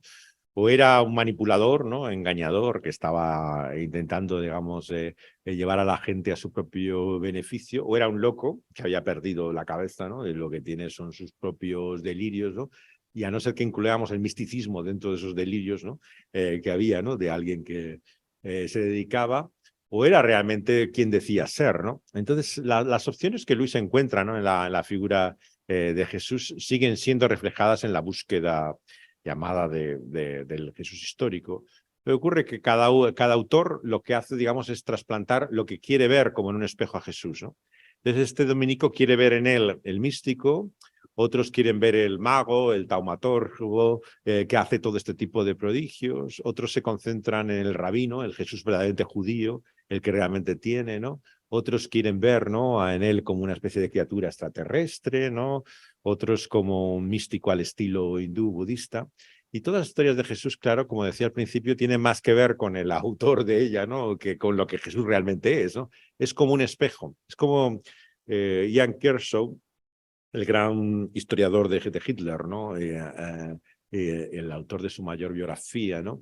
Dice que realmente te explica la atracción del Führer, ¿no? O sea, ¿qué tenía Hitler? Claro, tú ves las imágenes documentales y dices, bueno, pero este tipo ha revolucionado el mundo de tal forma, o sea, ¿qué había en este hombre, no? Y es que no eres capaz de percibir nada realmente de lo que era la atracción que tenía con él, ¿no? Y Kershaw llega a la conclusión, después de llevar toda su vida también intentando explicar el carisma, ¿no? de Hitler, ¿no? Dice, bueno, esto es un espejo.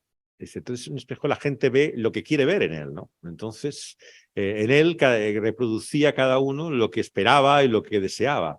Y claro, esto es lo que hace la gente con Jesús, ¿no? De que refleja, digamos, en ello lo que le gustaría, de alguna forma, que fuera Jesús, más que lo que realmente. En cierto sentido, en la tertulia esta es lo que decían también sobre el libro de John Wayne y Jesús. Claro, John Wayne, ¿por qué? O sea, John Wayne también es otra figura americana prototípica, pero que la gente lo utiliza para ver en él lo que ellos quieran ver, ¿no? O sea, unos lo veían como el valor del salvaje oeste, ¿no? Y otros lo veían como el hombre fiel a sí mismo, sus órdenes, ¿no? Y esta autora, claro, quiere ver en él como una dimensión de lo que es el cristiano americano, apegado a las armas, los valores conservadores, ¿no? Pero esa es la visión de esa población americana, no es que sea tampoco eso John Wayne, o sea, es lo que la gente quiere reflejar en él, ¿no? Y en el fondo es un poco, yo creo, la única explicación que tenemos muchas veces del carisma de muchas figuras, ¿no?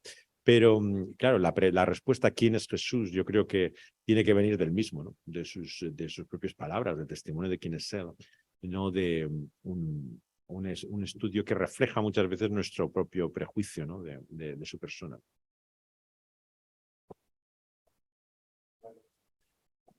Es siempre mejor el libro. Esa es la conclusión que yo tengo en mi artículo sobre las películas de Jesús.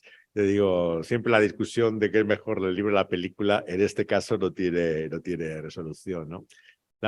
Yo tengo problema con las películas, como algunos sabéis, por perjuicio puritano de educación. O sea, yo me he educado en un protestantismo que le daba rabia a la estampita de Jesús, ¿no? Entonces, no soportaba la imagen religiosa. Y claro, prefería ver una película de romanos, ¿no? A una película del Evangelio. O sea, es como que lo que todo tenía siempre por ese prejuicio ante el uso de la imagen religiosa, ¿no? Hacía que había como un rechazo natural, ¿no? Y me cuesta muchísimo. O sea, cuando me ponéis una película que trata sobre Jesús al lado de una película de mafiosos, acabo viendo la de mafiosos, ¿no? O sea, es siempre, no le veo la fascinación a la estampita religiosa, ¿no? Y luego cuando con mucho esfuerzo, claro, las veo, que no pasan de la imagen de estampita, ¿no? La película que nuestro amigo refiere, ¿no? De Jesús, me parece insufrible, o sea, parece un chico rubio de Wisconsin de ojos azules, pero que para mí, o sea, no tiene nada que ver ni con la imagen que yo pueda tener de Jesús, ni con quién es él, ¿no? Y todas esas palabras, ¿no? En ese tono engolado, que parece que andan varios centímetros sobre el suelo, que hablan con ese tono de circunstancias, ¿no? Que parodian los Monty Python, ¿no? De las películas bíblicas, ¿no? De trascendencia, de que van a decir algo, ¿no? A mí me parece tan irreal, ¿no? Y tan inverosímil de lo que es el Evangelio que efectivamente me quedo con el libro, ¿no? Me parece que es mucho más verosímil, ¿no? Bueno, pues yo espero que esto no me salga demasiado largo y no sé si va a ser exactamente una pregunta, ¿no? Pero dentro de las reflexiones que me surgen, ¿no? Porque tocas muchos temas y la verdad es a veces es difícil acotar y uno lo que mete es sus preocupaciones, ¿no? Entonces, a mí la imagen que me surge, ¿no? Por partir de una base, es ese mundo que surge después de la muerte de Dios, ¿no? Cuando Nietzsche habla de que hemos matado a Dios, ¿no? Y después de la muerte de Dios se supone que se sangra por la herida, nos acabamos de arrancar las entrañas, ¿no? Si yo analizo ahora la época contemporánea, no me da la sensación de que ya estemos sangrando tanto, ¿no? Sino que estamos en otra dimensión, ¿no? Entonces, una de las cosas que surgen, como has comentado, es que cuando una teología desaparece, pues es sustituida por otra, ¿no? Necesitamos como atribuir lo sagrado a otras cosas, ¿no? Ahora parece que lo sagrado viene mucho de la izquierda identitaria, el pensamiento woke, ¿no? Las minorías y todo eso, ¿no? Y cómo el hecho del respeto a las minorías, el hecho de fabricar nueva moral o tratar de sustituir una moral por otra, incluso el hecho de crear nuevos derechos o nuevas leyes sobre los vacíos que se han dejado, ¿no? Pues al final pues, da la sensación de que estamos como afirmando esa voluntad, ¿no? Que afirmaba Nietzsche de crear o inventar nuevos valores sobre los que se han, digamos, desplazado o se han eliminado, ¿no? En ese mundo ¿no? en el que vivimos, ¿no? Que no sé si estás muy de acuerdo con esa caracterización que he hecho, ¿no? Claro, nosotros los cristianos tenemos un papel, ¿no? Tenemos un papel social, un papel cultural, un papel político, ¿no? Y tenemos la dificultad también de que en ese mundo pues, se ha hecho una caricatura de nosotros, ¿no? Es decir, hay una caricatura de lo que somos, de la manera en que nos comportamos, y incluso lo demostramos electoralmente o a la hora de elegir a ciertos líderes, ¿no? Yo lo que me pregunto a lo mejor es cuánto de esa caricatura es caricatura, ¿no? Porque además en la caricatura que se nos ha hecho, ¿no? Se usa mucho la paradoja de la tolerancia de Popper, ¿no? De que, bueno, no se puede hablar con el intolerante, ¿no? Y se caracteriza casi siempre a los cristianos como los intolerantes, ¿no? Por la caricatura que se nos ha hecho, ¿no? Pero no hay una parte de la caricatura que se ha hecho que sí que es un poco real, ¿no? Y que además sí que se demuestra, por ejemplo, en comportamientos electorales que muchas veces pues, los has mencionado, ¿no? Eso es un poco lo que yo me pregunto. Sí, yo creo que la cuestión de la identidad es central en todo, ¿no? En la educación, en los medios, en el arte, el encontrar quiénes somos uno mismo, ¿no? Es como que ese se convierte en la aventura de tu vida, ¿no? En descubrir quién tú eres, ¿no? De cierta forma es como una glorificación del periodo de la adolescencia, de la crisis de mediana edad, ¿no? Cuando te preguntas, bueno, y esta es mi vida, lo que he hecho, pero ¿soy yo eso realmente? ¿Estoy haciendo lo que pretenden que haga o eso es lo que yo quiero realmente hacer en la vida, ¿no? Y vuelves una vez a este estado que a veces se vuelve permanente, ¿no? En el cual finalmente en esa inmadurez te estás constantemente preguntándote quién tú eres, ¿no? Y claro, no es que otras generaciones no se preguntaran quiénes eran, ¿no? Lo que pasa es que, o sea, claro, cuando tú en la Edad Media eras hijo de alguien que tenía un cierto gremio y oficio, pues entendía que tu vida era seguir el oficio y el zapatero seguiría siendo zapatero y el carpintero y no se preguntaba a ninguno de ellos, bueno, ¿y ahora qué voy a hacer yo en la vida, no? O sea, simplemente iba a hacer lo que le venía dado el papel, ¿no? Entonces, por un lado está todo el tema de la individualidad, el encontrar tu identidad en ti mismo, ¿no? O sea, el sentido, claro que a partir ya de la reforma, el puritanismo, la idea del llamamiento, de la vocación, de que tienes que tener, ¿no? un papel en la vida, ¿no? Lleva en la modernidad, ¿no? A la búsqueda, ¿no? de vías personales, claro. Pero como el mundo se ha vuelto tan pragmático, claro, la gente estudia y tiene una profesión donde está el dinero, ¿no? Entonces, claro, en un sentido, claro, esto ha ocurrido siempre, claro, ¿no? Decía, no, mi hijo que estudie mejor derecho, que tiene más salidas, ¿no? O que estudie económica, ¿no? Pero claro, ahora le preguntas a cualquiera, yo a veces cuando conozco a gente por primera vez en las iglesias o en los sitios donde hablo, le pregunto algunas preguntas más normales que haces, ¿no? ¿A qué te dedicas, no? Para saber qué hace, ¿no? Bueno, la mayor parte de la gente dice que trabaja con ordenadores o informática, ¿no? O sea, prácticamente el 90% de la gente que está activa laboralmente lo que hace es un trabajo con un ordenador, claro, ¿no? Y su preparación y formación se supone, claro, me imagino que está también orientada hacia eso. Entonces, claro, si el trabajo te daba tu identidad, tu profesión, ¿qué es tu identidad? El ordenador, la informática. Claro, me imagino que eso tiene que ser tremendamente frustrante decir que eso es tu identidad, ¿no? Tienes que encontrar alguna identidad más, ¿no? De lo que tú eres, ¿no? Entonces, claro, yo pienso que, por un lado, en este lado del mundo, por lo menos, esta parte del mundo, como el trabajo se ha convertido en un sector tan particular, ¿no? De servicios orientados hacia ello, tienen que encontrar otra identidad que no es la profesión, ¿no? Entonces surge toda esta búsqueda que muchas veces se orienta, como sabemos, al tema de la orientación sexual, ¿no? Entonces, claro, ¿qué es lo que tú eres? No tu trabajo, lo que haces delante del ordenador todas las horas en que estás empleado, sino qué son tus deseos, ¿no? De dónde está tu atracción sexual, ¿no? Y entonces a partir de ahí te creas como un sentido de identidad por lo que haces fuera de ese tiempo de trabajo. Pero claro que es una identidad tan artificial, ¿no? Como esta, ¿no? ¿Cuál puede ser su atracción, ¿no? Sus preferencias, ¿no? El otro día escuchaba a alguien en un programa de televisión, es un poco cínico, ¿no? Pero le decía, no, yo es que soy gay, ¿no? Y dice, bueno, ¿y qué más, no? Y le decía al otro, no, pero bueno, es una explicación relativa de quién tú eres, ¿no? Pero que tampoco te dice todo, ¿no? O sea, pero se ha convertido ya en una cuestión tan obsesiva, ¿no? En encontrar tu identidad, en esa orientación, que parece que es la explicación de todo, ¿no? De quién tú eres, ¿no? Estaba siguiendo también una serie de podcasts que ahora que se le llaman, la hace un alemán y un británico, que son historiadores jóvenes y son gays los dos, ¿no? Y se llama Los gays malos, se llama el podcast, ¿no? Y describe personajes terribles de la historia, ¿no? Que tenían orientación homosexual, ¿no? Y claro, han tenido muchísimas críticas, ¿no? De qué es eso, ¿no? De sacar todos los lapos sucios, personajes nazis y personajes asesinos y gente tremenda que tuviera esa misma orientación. ¿Qué pretendéis con todo eso, no?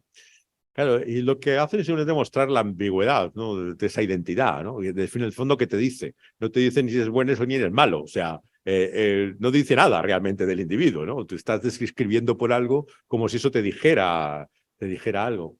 Claro, ese es el gran problema de lo políticamente correcto, claro, que como tienen que ser personajes además idealizados, no solamente es de una minoría, de una raza, sino que tienen que ser los buenos de la historia, claro, ¿no?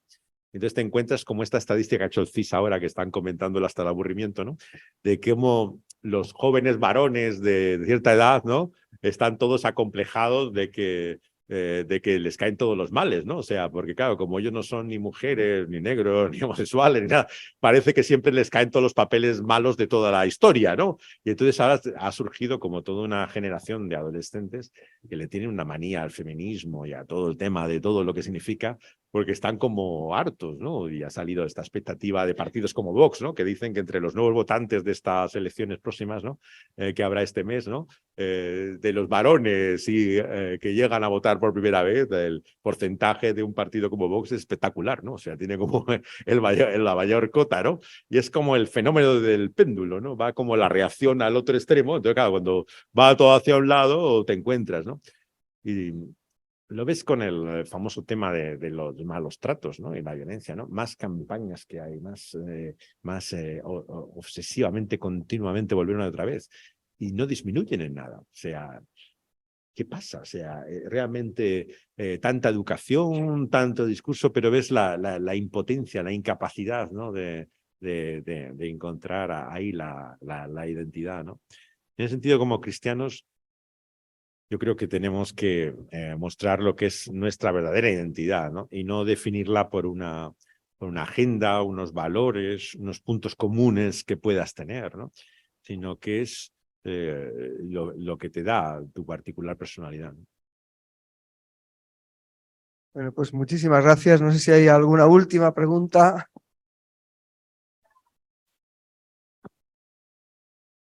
Hola, buenos días. Buenos días. Mira, más que pregunta es un Es una enseñanza que me ha dado hoy porque mi ser lucha todos los días mi carne con mi espíritu. O sea, también a veces digo, todo esto es místico, todo esto es una paranoia que no hemos inventado, pero cuando mi espíritu quiere volver a mi realidad, la que vivo, vuelvo siempre a la palabra, ¿no?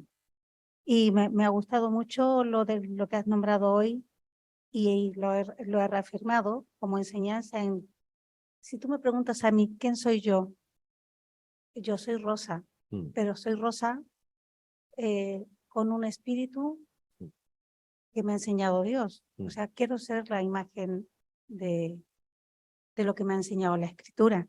Y tú has dicho en que por los evangelios que yo soy el que soy. Y yo te diría, yo soy, o sea, y nombraste, yo soy todo lo que me falta, Él es en mí. Y eso me hace volver un poco a mi realidad, porque al día siguiente estoy igual, empiezo de cero. Pero esta es una buena reafirmación para los cristianos cuando preguntan, ¿quién soy yo? Yo soy el que soy. Él es todo lo que a mí me falta. Así es. ¿Algún comentario más?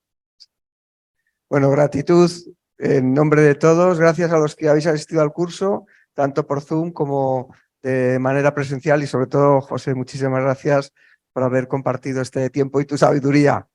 Y la sabiduría también que Dios te ha dado con nosotros. Muchas gracias. Gracias a vosotros por vuestra paciencia, interés.